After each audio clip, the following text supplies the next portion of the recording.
Estamos en su segmento, su cita con la ley. Por supuesto, hablamos de temas que a todos nos involucran, a todos nos competen, a todos nos importan. Un espacio que es promovido gracias al trabajo de la Asamblea Nacional. Contamos con la presencia del diputado Carlos Emilio López. Él es secretario del Grupo de Promoción de Equidad de Género de la Asamblea Nacional. Diputado. Buenos días, Ricardo. Muy buenos días. Uno de los temas que desde hace rato hemos querido hablar es qué podemos hacer los ciudadanos y ciudadanas nicaragüenses para defendernos ante cualquier tipo de situación en la que seamos acusados, en la que tengamos algún tipo de denuncia contra nuestra. ¿Qué tipo de derechos tenemos nosotros y posibilidades? ¿Qué tipo de aperturas tenemos para defendernos? La Asamblea Nacional, como expresión del Poder Legislativo, ha creado un sistema de defensas que están contemplados en recursos. Los recursos son derechos que están contemplados en la Constitución Política y son garantías, son mecanismos de defensa, de protección y de tutelaje de los derechos humanos. Interponer recursos es un derecho universal que tienen todos los ciudadanos, así lo establece la Constitución Política en el artículo 34, en donde se señala que interponer recursos ante un órgano superior del tribunal que dictó una sentencia, revisar esa sentencia es un recurso ciudadano. Y está imbricado dentro de una constelación de garantías, como ser juzgado ante el juez competente, como ser juzgado en los plazos y los términos que la ley establece, como no ser detenido ni procesado por un hecho que no esté considerado como delito. Es decir, interponer un recurso es parte de ese sistema de garantías que propician un proceso debido. La Constitución señala recursos que conjuntamente conforman el sistema de control de constitucionalidad. Tenemos el recurso por inconstitucionalidad, el recurso de habeas corpus o de exhibición personal. Sí me gustaría, disculpe diputado, ir como explicando así muy brevemente en qué consiste cada uno. Por ejemplo, el recurso de inconstitucionalidad. Suena, ok, obviamente algo que está en contra de la Constitución, pero a nivel de la práctica, ¿qué significa? Significa que este recurso opera contra toda ley, decreto, acto o resolución que contradiga derechos o preceptos constitucionales. O sea que uno como ciudadano, un ciudadano, pues Juan Pérez o Juana Pérez, puede interponer una denuncia o algo en contra de una ley que vaya, valga la redundancia, en contra de la Constitución. Perfectamente. No solamente una ley, también puede ser una resolución administrativa, un acuerdo. Es decir, toda norma que contradiga lo que dice la ley suprema. Y todo ciudadano puede interponer este recurso ante la Secretaría de la Corte Suprema de Justicia. Esa es la instancia en donde se presenta el recurso por escrito, en papel sellado, y se presenta 60 días después que ha sido emitido el acto, que ha sido emitido la disposición o la norma jurídica que contradice la Constitución Política. Ahora, no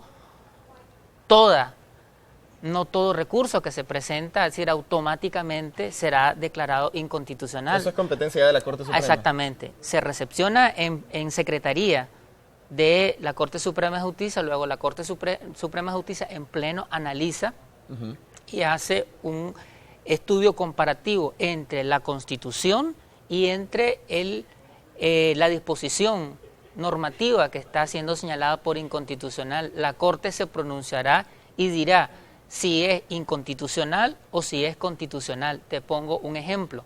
Cuando se interpuso un recurso contra la Ley Integral contra la Violencia hacia la Mujer, Ley 779, grupos de abogados interpusieron el recurso por inconstitucionalidad. La Corte Suprema de Justicia analizó el recurso y emitió una resolución diciendo no, esta ley es constitucional, no contradice en lo absoluto a la Constitución, por el contrario, es armónica con la misma.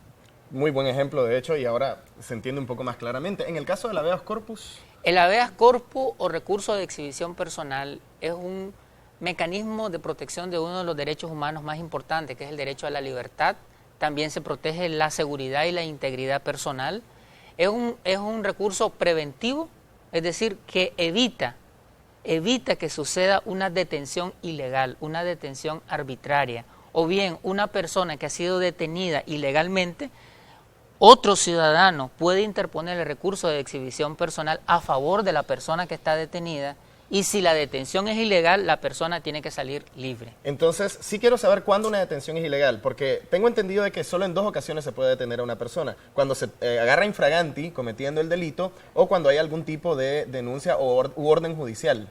Entonces, si no es en ninguno de estos 2 casos, ¿es una detención ilegal? Efectivamente, Ricardo, lo has graficado muy bien. Solamente en esas 2 situaciones, a la luz de la Constitución política, se puede dar una detención. Infraganti, es decir, en el momento, como decimos popularmente los nicaragüenses, con las manos en la masa. Una persona que ha sido detenida en el acto, cometiendo el delito, o bien que exista una orden judicial. Fuera de esas 2 situaciones, toda detención se vuelve ilegal.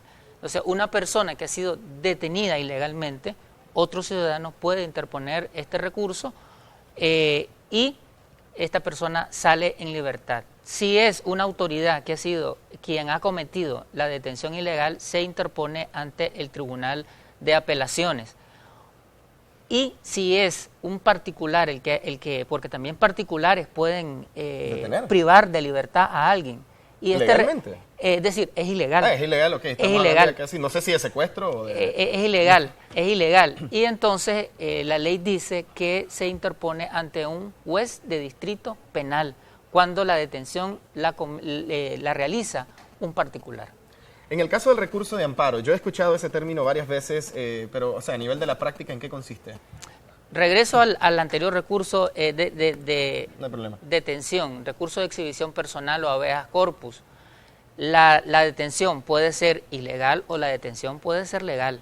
Es decir, una persona que está abierto un proceso en contra de ella, una persona que hay una cantidad de elementos probatorios, documentales, testificales, etcétera, que esa persona ha cometido un delito, es decir, es una detención legal. Es decir, estos recursos son recursos proteccionistas, pero tampoco se puede no se puede abusar de los mismos.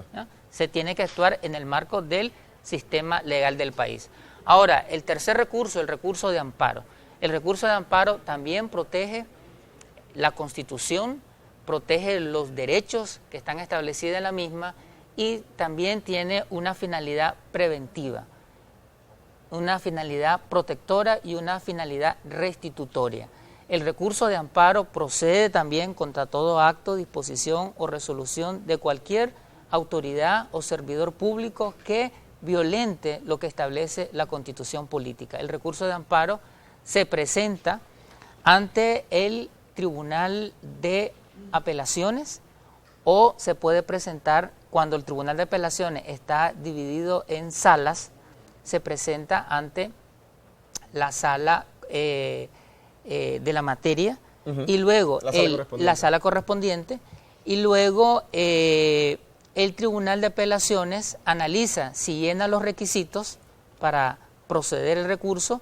Si llena los requisitos, lo pasa a la Sala Constitucional de la Corte Suprema de Justicia. Y es la Corte Suprema de Justicia la que se pronuncia sobre el fondo si se ha violentado la Constitución con un acto o con una disposición de parte de un funcionario público. Es muy importante saber esto, diputado, porque nosotros generalmente cuando nos detienen o algo así, uno se imaginará que, bueno, alguna razón habrá siempre. Y uno no sabe que de pronto puede suceder que tal vez a uno lo acusen erróneamente o tal vez a uno lo confunden con otro acusado o tal vez algo que parecía un delito no necesariamente lo era. Pues en ese tipo de situaciones, ¿se puede también recurrir a estos recursos? Dependiendo de la situación, se puede hacer uso del recurso de exhibición personal o se puede hacer uso del recurso de amparo. Ya decíamos que el recurso de exhibición personal protege el derecho a la libertad, seguridad e integridad personal. El recurso de amparo protege de que los actos, disposiciones, resoluciones que tomen los funcionarios y los servidores públicos no contradigan lo que establece la Constitución política. Hay otros recursos que también están establecidos en la Constitución, como el recurso para resolver los conflictos de competencia entre los poderes del Estado, el recurso para resolver los conflictos de competencia entre el gobierno central y los gobiernos municipales, y el recurso para resolver los conflictos entre el gobierno central y las autoridades de las regiones de la costa caribe nicaragüense. Todos estos recursos de conflictos de competencia los resuelve también la Corte Suprema de Justicia. Bien, diputado, yo quiero agradecerle por toda esta información. Definitivamente, pues muchas cosas que son bastante prácticas y que no se necesita haber estudiado Derecho, pues para conocer. No se necesita estudiar Derecho para conocer nuestros derechos y para conocer nuestras leyes, ¿verdad? Estamos en la obligación, todos los ciudadanos, de conocer nuestros derechos, de apropiarnos de nuestros derechos. Hoy en Nicaragua estamos construyendo un sistema de justicia, un sistema institucional que está preocupado y que está abocado a proteger, a prevenir, a respetar y a restituir los derechos humanos en todos los campos, en el ámbito gubernamental, en el ámbito municipal, en el ámbito del sistema de justicia, en el ámbito legislativo. Todos los poderes del Estado estamos abocados a dar vida y a restituir los derechos humanos. Diputado, muchísimas gracias. Gracias también a la Asamblea por este espacio y por permitirnos siempre hablar de temas que a todos los ciudadanos les son muy, muy útiles. A la orden siempre.